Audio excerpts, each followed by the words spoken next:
सुप्रभात बच्चे। वर्ग 8 व्याकरण पुनरावृत्ति में हम अध्याय 10 संज्ञा के विकार लिंग लेकर आपके पास उपस्थित हूं। लिंग के बारे में मैं पहले भी चर्चा किया हूं बच्चे, और मैं अभी भी बता रहा हूं कि सबसे कठिनतम पाठ में से इसकी गिनती होती है। सारी जानकारी के बाद आप गलतियां कर जाते हैं, कारण कि आप में अनुभव की कमी होती है। आप जितना पढ़ेंगे उतना आपके शब्दों पर आपको पता चलेगा उसके लिंग के बारे में। इसका कोई भी संक्षिप्त उपाय नहीं है। हमारे विद्वानों ने कुछ उपाय निकाले हैं, कुछ नियम बनाए हैं अपने अनुभवों के जरिए, जिससे आपको समझने में सुविधा होगी। आप उन नियमों को समझेंगे, देखेंगे। सबसे पहले हम देखते हैं कि लिंग का शाब्दिक अर्थ, लिंग का शाब्दिक अर्थ चिन्ह होता है ना। चिन्ह के बारे में बच्चे आप देखें, बहुत सारे लोग गलतियां कर जाते हैं, है ना। भले ही ये दो तरीके से लिखे जा सकते हैं। पहला की बात हम करते हैं, जो लिखा हुआ है यहां पर हम देखते हैं,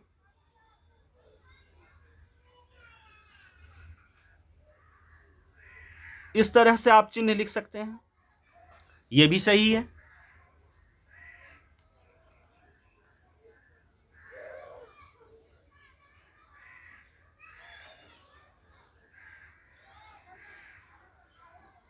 और यहीं से हम नॉन निकाल लेते हैं, यह भी सही है ना। लेकिन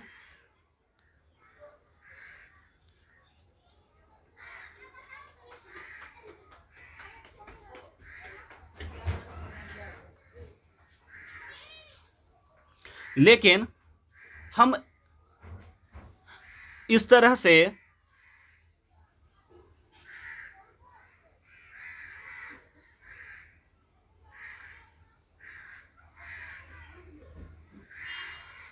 से चिन्ह नहीं लिखेंगे। ये गलत है बच्चे, है ना। ये बिल्कुल गलत है और कभी नहीं लिखेंगे, हम उम्मीद करते हैं। सबसे तो लिंग का शाब्दिक अर्थ है चिन्ह। अगर पूछा जाए कि लिंग का शाब्दिक अर्थ क्या होता है तो आप बता सकते हैं लिंग का शाब्दिक अर्थ चिन्ह होता है। शब्द के जिस रूप से यह पता चले कि वह पुरुष जाति या स्त्री जाति का हो, उसे हम लिंग कहते हैं। हम चिन्ह से पहचानते हैं कोई स्त्री जाति का है या पुरुष जाति का। आप कैसे पहचानते हैं? आप देखकर पहचानते हैं, आप चिन्ह से पहचानते हैं।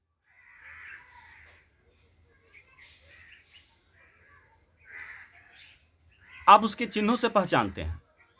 तो शब्द के जिस रूप से, व्याकरण में अगर बात करें लिंग की, तो शब्द के जिस रूप से यह पता चले कि वह पुरुष जाति का है या स्त्री जाति का, उसे हम लिंग कहते हैं। लिंग के दो भेद हैं, स्त्रीलिंग, पुल्लिंग। ये आप जानते हैं। शब्द के जिस रूप से पुरुष जाति का बोध हो, पुल्लिंग कहलाएंगे। शब्द के जिस रूप से स्त्री जाति का बोध हो, स्त्रीलिंग कहलाएंगे। आगे हम बात करेंगे, कुछ शब्द सदैव पुल्लिंग के रूप में प्रयोग किए जाते हैं। इन बातों को आपको ध्यान रखना जरूरी है, जानकारी के लेकर भी और परीक्षा के लेकर भी। खटमल, खरगोश, चीता, कछुआ, बाज, गैंडा, ये सभी हमेशा पुल्लिंग प्रयुक्त होते हैं। कुछ शब्द ऐसे हैं जो सदैव स्त्रीलिंग रूप में प्रयोग किए जाते हैं। कोयल, गिलहरी, तितली, मक्खी, मछली, मकड़ी। देखिए बच्चे, यहां से लेकर यहां तक, खास करके गिलहरी, तितली, मक्खी, मछली और मकड़ी, सभी में ईकारांत है। सभी में ईकारांत है। आगे हम इसकी बात करेंगे। ईकारांत जो होते हैं वह प्रायः स्त्रीलिंग होते हैं, है ना। इसकी चर्चा हम करेंगे इसके लिंग बदलने के लिए अब ऐसा थोड़ी होगा कि खरगोश हमेशा पुल्लिंग होंगे, स्त्रीलिंग खरगोश के स्त्रीलिंग नहीं पाए जाते होंगे।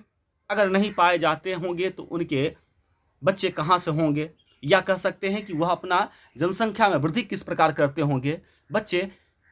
व्याकरण में खरगोश पुल्लिंग होंगे, इसके स्त्रीलिंग बनाने के लिए हम मादा शब्द का प्रयोग करते हैं, है ना।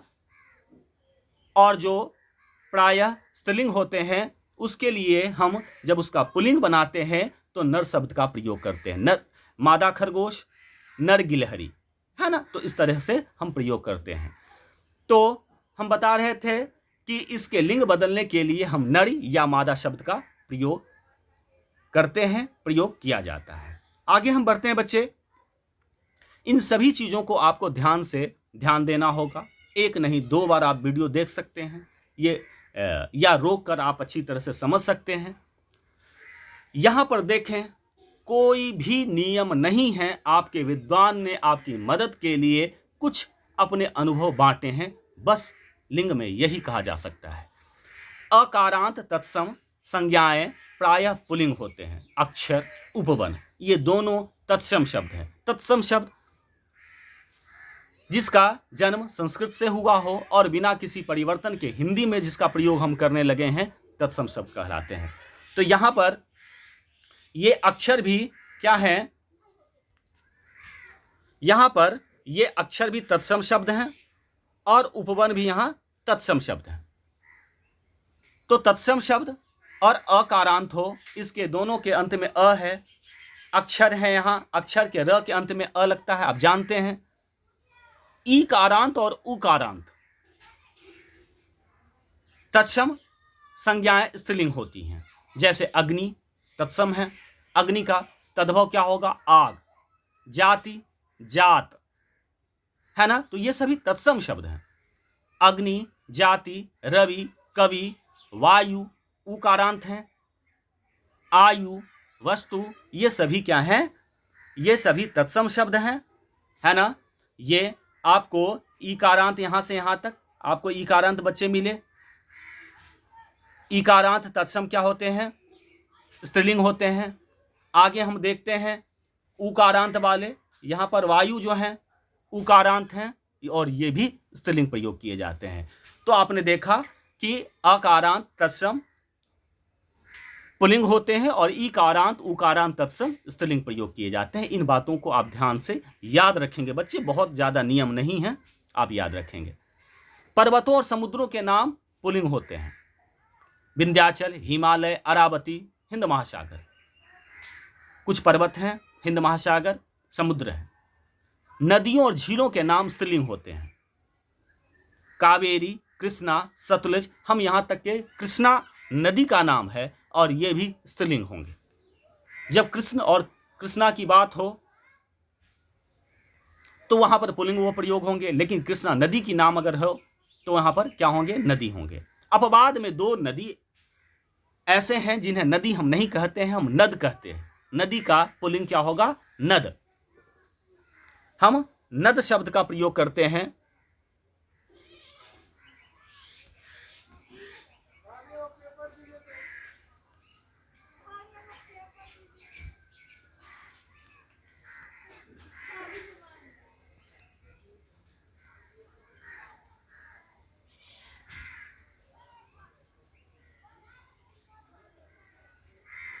है ना। तो ये दोनों नद हैं, सिंधु और ब्रह्मपुत्र।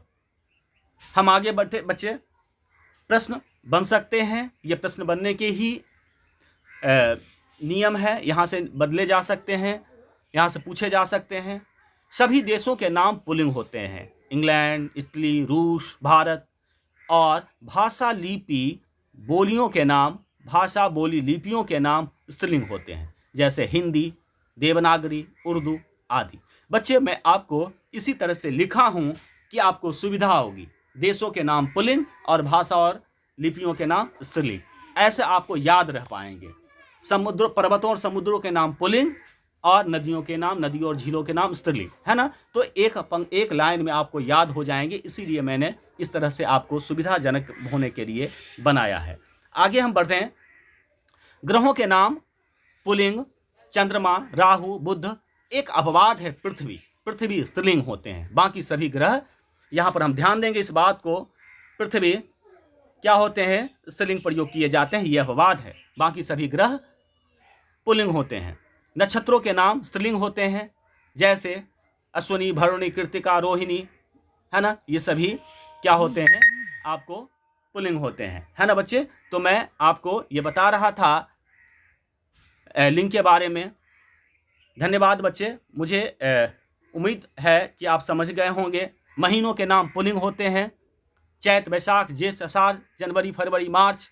और तिथियों के नाम जैसे अमावस्या, पूर्णिमा, एकादशी, द्वादशी, त्रियोदशी, ये सभी क्या होते हैं, स्त्रीलिंग होते हैं। धन्यवाद बच्चे, आप पढ़ें, लिंग के नियमों को जानें, याद रखें, लाभान्वित हों, और मैं उम्मीद करता हूं कि परीक्षा में आप अच्छे नंबर से लेकर आएंगे। धन्यवाद।